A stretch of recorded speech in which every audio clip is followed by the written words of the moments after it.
For us in our business, it's consistency. For one, it's consistently having experience as a guest that is the same over time.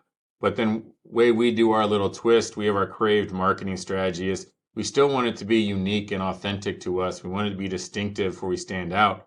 You want to make sure that when you come, you get that same amazing burger, you get that same crispy fries, you get the great milkshakes that we have every single time. And that what brings guests back over and over again in our business. Hey, everybody. Welcome back to the Modern Customer Podcast. I'm your host, Blake Morgan. Today, my guest is Ryan Ostrom, the Chief Marketing Officer for Jack in the Box. Prior to Jack in the Box, Ryan served as Chief Brand Officer for GNC. He's also served as the Global Chief Digital Officer for Yum Brands, leading up KFC's digital work. And he, prior to that, spent time at Sears as the CMO for Kenmore, Craftsman, and Die Hard. He also spent some time at Reebok as Director of Consumer Marketing. Today, we are talking about all things marketing and the connection between marketing and customer experience. We're talking about the work that he's doing at Jack in the Box and so much more. Please enjoy Ryan Ostrom. Ryan, welcome to the Modern Customer. It's so good to see you. And I've been trying to get you on this show for years. And look, here you are. Well, I'm excited to be here. I'm glad we're finally to make it work. So look forward to chatting more today. So, Ryan, people are always interested in the big brand names, especially on this show. Obviously, Jack in the Box, huge brand name. I've been eating there since I was a little kid. I clearly remember like the fries were just fantastic. Tell us what it was like when you got started there and what you were setting out to do. I think one, you hit the nail right on the head. I grew up a Jack in the Box fan. So I grew up going to Jack in the Box since high school, and growing up in Arizona, it was one of my favorite brands I used to always visit. So when I started here at Jack in the Box, I feel like I was a kid in a candy store. It was a dream job, a dream opportunity, working with amazing people and getting to work on a brand with such an iconic history. Yes. And I think that was what, when I first got here, we really just took that moment to say, okay, what made Jack Jack? I mean, we're celebrating our 74th year. It's not a brand that's new. It's been around for a very long time, and really saying, how do we continue to modernize this brand and take the iconic aspect of Jack Box, our CEO, and bring that to life differently using modern channels and social and digital and TV and doing things just in that Jack way that makes us stand out, that we've been doing since, I think since the 90s when I was a big fan. Those commercials would just stay in your head every time you saw them on TV. Yeah, absolutely. The commercials are iconic. I feel like Jack in the Box, it has such a surfer, like growing up in California, it was just such a big part of, I feel like surf life, like life out here. I mean, was that always part of the history? Well, I think it's not a lot of people know. It's born and bred in San Diego. It's a San Diego born company. I'm actually wearing my San Diego Padres hoodie today because it's a big game today versus the Dodgers, and so we take pride in this community. We take pride in the culture that is around here. So yes, there's this natural little vibe, but like I said, it's been around 74 years. It was the first QSR to have two-way speaker boxes, and that's where Jack in the Mhm. Box got its name through having the Jack voice and the two-way speaker box. So it is naturally has that little bit of a vibe to it, but it's more than that now, especially as we continue to expand across the United States. So when I say customer experience to you, Ryan, what does that mean in your mind?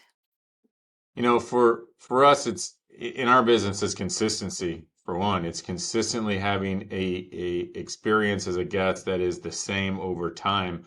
But then way we do our little twist, we have our Crave marketing strategy is we still want it to be unique and authentic to us. We want it to be distinctive where we stand out. But the number one thing is that consistency. You want to make sure that when you come, you get that same amazing burger, you get that same crispy fries, you get the great milkshakes that we have every single time, and that what brings guests back over and over again in our business. Yeah, I mean, consistency is obviously a critical part for any food service business, and we've seen some complaints about other businesses, whether they're selling coffee or over time, it's easy to lose that consistency. Let's just talk about your work, your career as a CMO. I mean, what many people would not really understand, like what it is you do every day. With your customer experience lens on, tell us about your scope and every day, like what your work life looks like. Yeah, I think, a job of a CMO is basically all the way from attracting the guest to understanding that guest experience we talked about and all the way to that loyalty aspect. And we touch every single aspect of that guest experience. We live and breathe it. And I think our role as a CMO has really changed because it used to be really about the marketing piece, but now it's more of the digital. It's more of that everyday engagement through ordering and online and delivery and how we leverage the multiple ways to attract a guest. I mean, I I look back when I started my career 20 years ago over in marketing, like it was easy. There's a couple channels, you put it on TV, you put it on radio, call it a day, you're marketing. Now there's, multiple social channels, multiple ways to use influencers. The brand has a life of its own on these digital channels, and the way you leverage that all the way to the point of leveraging apps and leveraging different ways to track the guest is changing every day, and that's what I spend really most of my time on is understanding where the guests are, how do we reach them, how do we get them, and how do we get them more often, and understanding that entire process. And then the other key of my job is working with my peers in the organization because we can't do everything on our own. And so as we market and promote certain items and innovation of food and the quality of our food, we have to make sure operations is aligned. We have to make sure that what's happening in the store is consistent and we're able to execute what we're promising in marketing. And that's really the balance of our role here and my role in the organization is just looking at all those touch points and kind of keeping them all up in the air and making sure that we're doing the best we can to provide the best guest experience. Do you oversee the contact centers or customer feedback, and what does that look like? Do not. That falls in the operations side where really as guests have concerns and complaints. But at the end of the day, a lot of it still comes down to that consistency. Comes down to the quality. Are we serving the food? And it's become a lot more challenging in the call center today because of digital. Guests have different expectations about how food will be delivered 30 to 40 minutes later, or even the speed of some of those delivery. And it's not, traditionally this business was I get the food and I get it right away. By having third-party drivers and other drivers deliver food, it opens up other opportunities for things to go wrong. And I think Right. within our world, it's really measuring that and listening to the guests and saying, how do we make sure that consistency not only happens in store, but also through the entire delivery and ordering process online? I think that this challenge you share with so many other industries, even construction, where someone else is actually building the home. You're just planning it. So, do you have any tips for when you have things like delivery that are outside of your control? How do you manage that to keep the quality high? It's not easy, but it is working with our third party vendors and working with our delivery providers to say what are best practices. How do we make sure we're leveraging stickers? What are the hold times for food? How do we make sure that the orders are slotted at the right time based on how busy you are?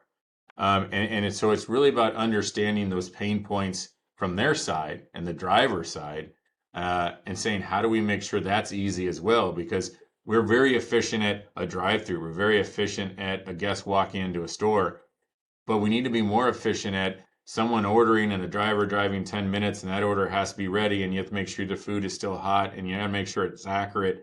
And so that is a real opportunity in fast food because that's what's really changed. Fast food used to be, hey, I get my order in, 5 minutes or less at a drive-through. In this new world, fast can be, I get my food in 35 minutes or less, but I still want it hot and I want it when I want Mhm, it. And so mhm. the guest expectations have changed and it's still, fundamentals are still there. It's consistency, it's quality, it's making sure you keep doing it the same. But the way we help solve this and continue to drive it, and we have opportunity here. I'll be the first to admit it. This is one of our growth opportunities in the next year and year and a half is really work with these third party providers. Say, how do we make sure the driver has the best experience? And we leverage that to really optimize that business to its fullest potential. Yeah, I mean, if you think of a burger or chicken sandwich, like even at home, like if it's sitting on your table for like 20 minutes, it's not going to taste as good. Yep. Like all that kind of food, it usually tastes the best when it's right off the grill. Yep. And yeah, in the old days, we didn't have to deal with that because we like rode our bikes to the actual place. You actually sat down and ate it right there. And so now, it is looking at hold times, it's looking at travel times, and it just brings in a lot more as you think about the complexity of the innovation you bring into the restaurant and looking at what types of product. We know that chicken travels better than burgers. And and Oh, and so there's interesting. just opportunities as we look at what we put out there, what we offer, and how we really work with the back of the house and the third party drivers to say, how do we make it consistently good? So, Yeah. Okay. So let's talk a little bit about customer love. I mean, when most people think of fast food, I'm not sure if the customer service, if the interactions with the people that work there are the thing that keep them coming back. I mean, maybe I'm wrong. Has that changed? Are you training? Are you focused on service from the people working actually in the restaurants and interfacing with the clients? Or is the whole industry just changed so much where it's all delivery? well, I think every brand has its little nuances, and you have like the Chick-fil-A's of the world. I mean, they're known for that service. They're known for that next level of interaction with the guest, and so there's opportunity for where do we play within that spectrum? Are we going to go as far as Chick-fil-A? Are we going to or go the other extreme? And I think it's somewhere in the middle of making sure we have a very consistent. What is that word? Is consistent. That's what our job is really about that consistent experience for the guest that they expect, but it still has that speed factor to it that people don't want to sit in a drive-through for 10 minutes. And so that balance of interaction, engagement, and consistency is key. I think it's definitely another opportunity for how do we do that better within Jack in the Box. And I think it also is how do we design our stores and design our new concepts of our store designs to be built to enhance that guest experience and make it more consistent. I think, we're working with a lot of our stores are still 20, 30 years old. Well, that digital experience, that driver experience wasn't even a thought then. And so now you look at how you have to design a store with pickup areas and pickup lanes and two-way Hmm. drive-throughs and so that convenience, that quick factor, that easy factor in our Crave strategy is really key as we look even forward and how we build our stores and build our back of houses to make it easy for our employees to make that consistent experience as well as that solid positive experience and interaction with the guest. So CMOs today need to be technologists in a way. Yes. And often they're not, but I'm sure every CMO today would love to be a better technologist, but we didn't always have to be as versed on these things like AI as we do now. What is the role that technology plays in your strategy? It's funny. I think before when you think about an organization, technology would always be its own little area. I think now technology Right. is foundation to make any part of the business better, all the way from Yeah. operations to even how we leverage it within marketing. And then we have, of course, our app and our data and information. And we all know the importance of customer data. I grew up in traditional retail. I actually grew up through digital channels. I grew up through loyalty and e-commerce, and I got into the CMO role that way. And so really I've had a tight connection and engagement with technology most of my career. And I have a great partner here in technology called named Doug Cook. He's amazing. And we've become partners. And it has to be the CMO and the CIO or the CTO have to be great partners today in order to drive the business forward because technology touches every single aspect of our business. And it's actually one of the big hindrances to growth. And I think it's going to Hmm. be um, the one thing that's going to change who makes it and who doesn't make it in the future of our business. The ones that are tech forward and digital forward are going to survive, and the ones that are lagging will not. Hmm. Yeah, absolutely.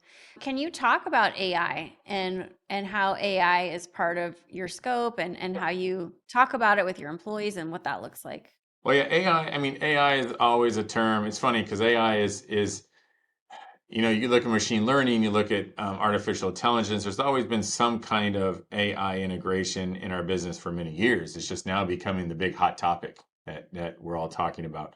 And as we look at it, AI is becoming a lot more involved into even how we do a creative, how we think about our social engagements. There's a lot of tools out there to really make marketing easier and faster and quicker. But then also, as we look at how that impacts order taking in the store, using AI voice to really engage with guests, we've seen this as a trend across our industry, really about drive-through order taking through AI, and that is going to eventually be the solution. Everyone's trying to find one that sounds more normal than what it does when it's Mm-hmm. being tested right now.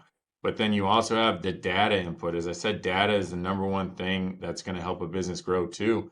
And so using AI on how to look at that data, find trends, find information, because it would take multiple people to do that in the past. But what AI really allows you to do is dissect that data instantly and come up with potential insights and takeaways that would take days to do. And so that speed of data to make business change is really where AI is the most important right now. But like I said, it's going to keep growing in every aspect of our business. And it's a fun to watch. I mean, it's everyone's trying to figure out where it plays and how it plays within our organization.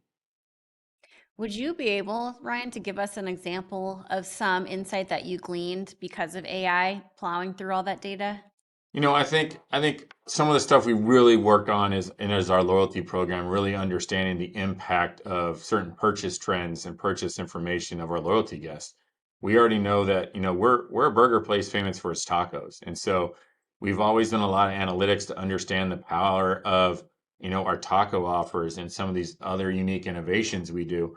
AI has really helped us bring to life the profitability and the impact of not only the singular order, but the lifelong value or the long-term value of the guest. That used to take a long time to get to without AI. And there's different ways to look at it. So that information and data behind the scenes is really allowing that to come fast. And so we're able to provide quicker kind of information to our franchisees on how are things working, how are promotions working, and give those little insights. And so Mm-hmm. that's just one aspect we're using on. But like I said, I think where you're going to see an interesting twist is this voice AI ordering. I mean, Mm-hmm. everyone has tried it, everyone's trying to work through it, and I think it's going to eventually be, that drive-through is going to be really optimized digitally in the future, and how we get there will really rely on AI and how it does recommendations and upsells automatically through the delivery process or the drive-through process. I know this isn't necessarily your department, but it has been interesting to watch the growth of this area of robots working in the kitchens. Is that something you guys are looking into?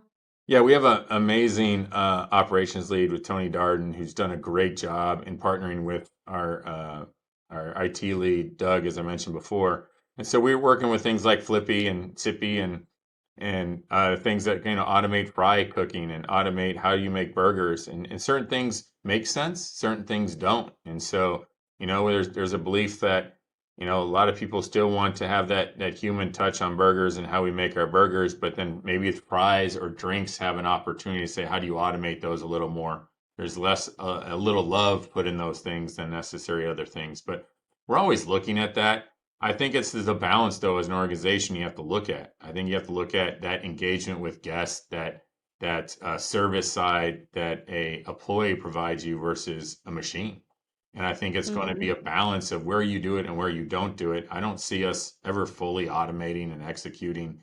I think there's that little bit of love factor, and the importance of our associate is number one in how we operate and drive our stores. And so we're going to continue to do that.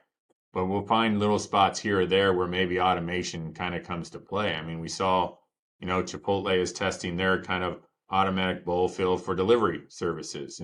And you might see some of these things that help, once again, that growing digital channel and automate that a little easier and better in the back of house. Mm-hmm. Got it. Looking back, you've worked at a bunch of different companies, GNC and Reebok, Sears. What are some of the biggest lessons that you've learned to be a good marketer? The number one thing, you've got to always put the guest first. I mean, that is, as a marketer, understanding who your guest is, what drives them, what you can do to change their decision or bring them into the brand. That's consistent across everything and all the companies I worked on. I think I've been very fortunate though to work for brands that I'm passionate about. I think that makes marketing easier. I mean, Hmm. I love dogs. I worked for Purina at one point. I used to be a Craftsman hand tool guy, and so I worked for Craftsman, Reebok. I was in sports, and then I love food, and so working with Yum Brands and GNC, and then even here, I've been passionate about these brands, so it makes marketing fun. It makes it really enjoyable to really deep dive into the guests and who they are and understand what drives them. But that's really the lesson here across all my roles is the brands that succeed are have the really have the ability to authentically engage and connect with their core guests. And I think that's what every brand wants to do. It's harder today with all the different channels and the different ways to do it, but it also makes the job fun. Let's just talk a little bit more about tech. When you think about your tech stack, you don't need to give us a list, but are there a few pieces of your tech stack that you just couldn't live without? I think I, the tech stack's always changing. I think with everything, I think the real growth will be loyalty. It's going to be the engagement of the loyalty platforms and how it seamlessly operates in store and online. This has been a key driver in traditional retail for 15, 20 years. I worked in the Craftsman Club at Sears for a long time. This is making its way now into QSR and the food industry of saying, it's going beyond just punch cards. It's about really building that one-to-one relationship with the guest, understanding the habits and the drivers of when they purchase your food, and then what do you do to trigger new habits and new occasions, and really leveraging that data. And I really think that is the part of the tech stack, how that interacts with every single piece of your organization. And I think what you realize when you start seeing the importance of loyalty in certain things, you start seeing some glaring opportunities. Like for us at Jack, we're going to have to replace all our POS. We're in the process of switching our POS to Q. And that is because we needed a modern POS system to make loyalty come to life in store, to make that seamless digital payment, to make seamless ordering. And so as you look at your tech stack, it's really about making sure it's built for the future because every 5 years, the technology moves so fast. So if you don't have a strong platform uh, built around your tech stack, you can't evolve and grow fast enough. And that's what we realized. And that's why we're really focused last year and this year under the amazing work of Doug Cook, our CIO, really enhancing our tech stack. Mm-hmm. Is that something you look to service providers to build, or do you build it It's a in-house, or is it mix. both? I think it goes, we analyze everything. We analyze if there's some good off the shelf solutions, we use those. But for example, we just brought our app in-house. It's something that we can own. It's fast engagement, it's quick build, and we can, do 2 week sprints really fast to execute it to reach the demand of our franchisees and the employees and our guests. And we weren't getting that from a third party. It was taking too long. We were on other people's schedule. And if you look at it, that's how traditional retail works. They've owned all their apps and their true customer facing tech in house, and that's where you're going to see, I think, more QSR go because it provides you that ownership, that authenticity that is required through technology and your guest. We've seen so much change in your industry, and it's not been the easiest time with the minimum wage being raised. Like a lot of restaurants closed down in the last handful of years with COVID and everything. Are there any exciting changes that you've seen to the restaurant industry and to your industry that you're optimistic about? I don't know if I'm optimistic. I think it's an interesting time in food because I think the blurring lines of fast casual and QSR and even casual dining, everything is starting to merge. And Right. the the one channel of digital is making everybody equal. Everybody's convenient all of a sudden.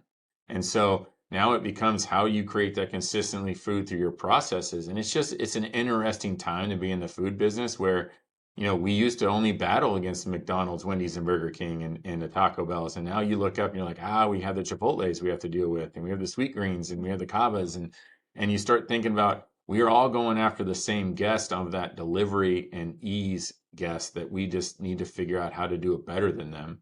And I think it's a fun time to figure that out. And I think this is the opportunity to grow.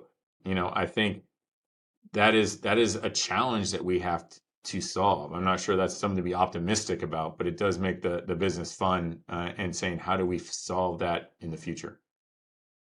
Yeah, I mean, do you spend a lot of time thinking about your competitors and like how where you sit among the seemingly endless offerings now? Yes, we do. We spend a lot of time. The good news is that what makes us different. I mean, like I said, I've mentioned a few times our Crave strategy, which is making Jack more cultural, more relevant, more authentic, more visible, more easy, and more distinctive. That is our Crave strategy, and it's everything we do from our product to our marketing.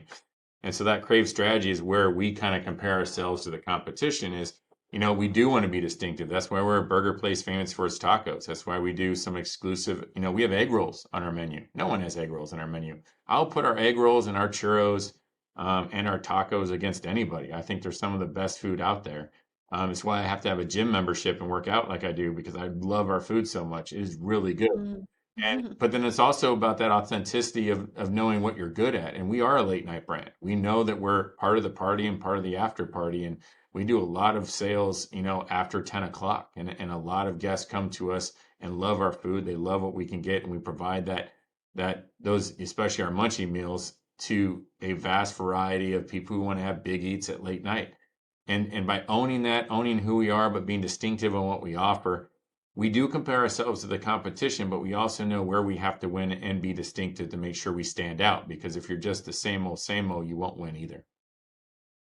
When did that become clear that that's who your persona Way was? before my time. I inherited this persona. So, I think, it was when you looked at consumer research and you look at insights, it's what people thought about us. And we're not afraid to, be aggressive and challenge the McDonald's and the Wendy's and Burger Kings. If you follow us on social, we'll talk to them. We'll say what we do better than them. We have a little bit of an attitude. We also have the variety that we really stand for, and putting all these things together is something I kind of inherited. And what I've done is try to put more fuel on it and make sure we own it Mhm. and not just be ashamed of who we are. If we're not proud of who we are and who we go after, we won't succeed. And I think that's where you start seeing the partnerships with Snoop Dogg. You start seeing the partnerships with Ice Cube.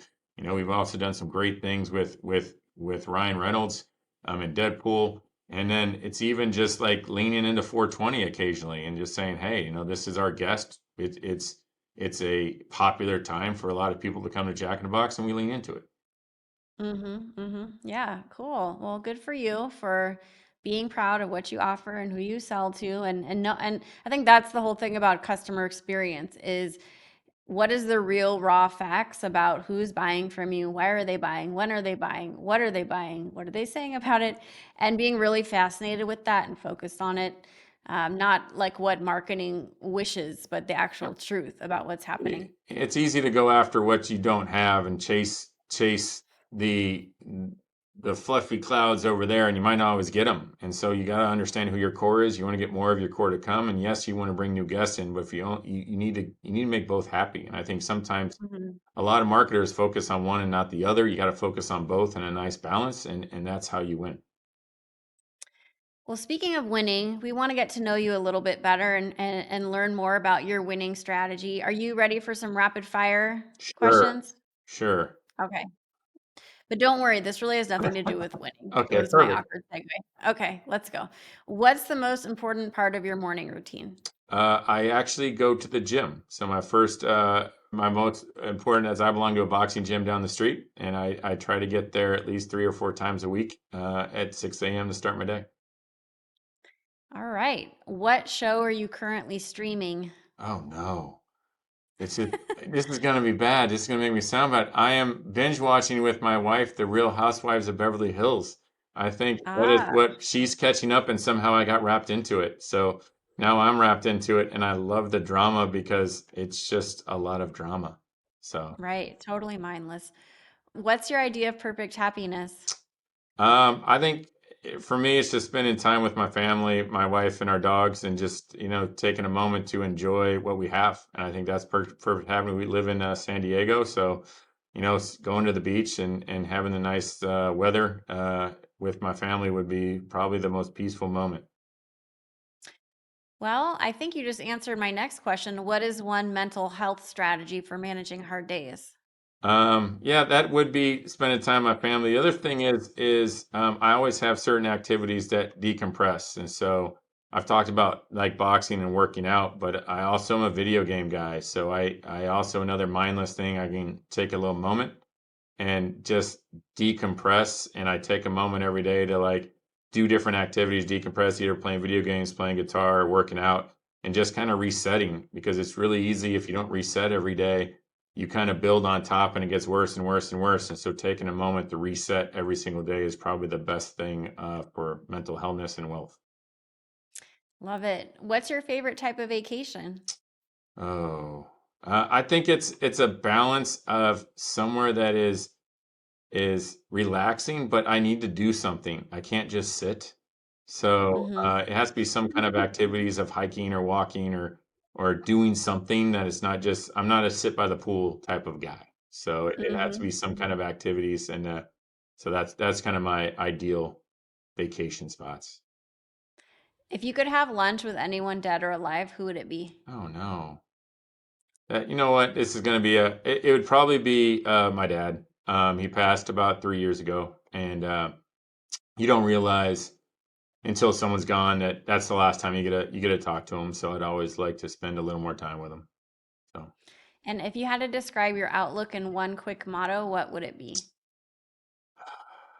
oh my goodness, my whole motto in one quick. That is a good question. I don't know. I'm making this up on the fly, I think, because I don't think I have a motto. Now I'm going to have to figure one out. But I think it's there's always tomorrow. And I think it's, live for today because there's always tomorrow kind of aspect. And like I said, taking that moment to reset, enjoy the people you're around when you're around them, and don't get lost in the things you can't control. And I really think that's probably summed up in a better, more articulate way. But that is kind of my motto. I like that. I also took away there's always tomorrow, like you can always try again Yep. tomorrow if something didn't Correct. work out. That's also another interpretation. This has been so fun, Ryan. I hope you'll come back. I've been waiting 3 years for you to come on this show. It was great. You're always welcome. Thanks for doing this. Thank you very much. Had a great time. All right, everybody, you've been watching the Modern Customer Podcast. Go eat a Jack in the Box. Until next time. Thanks for watching. Don't forget to subscribe to my YouTube channel or follow me on social media, including Instagram, LinkedIn, X, and more.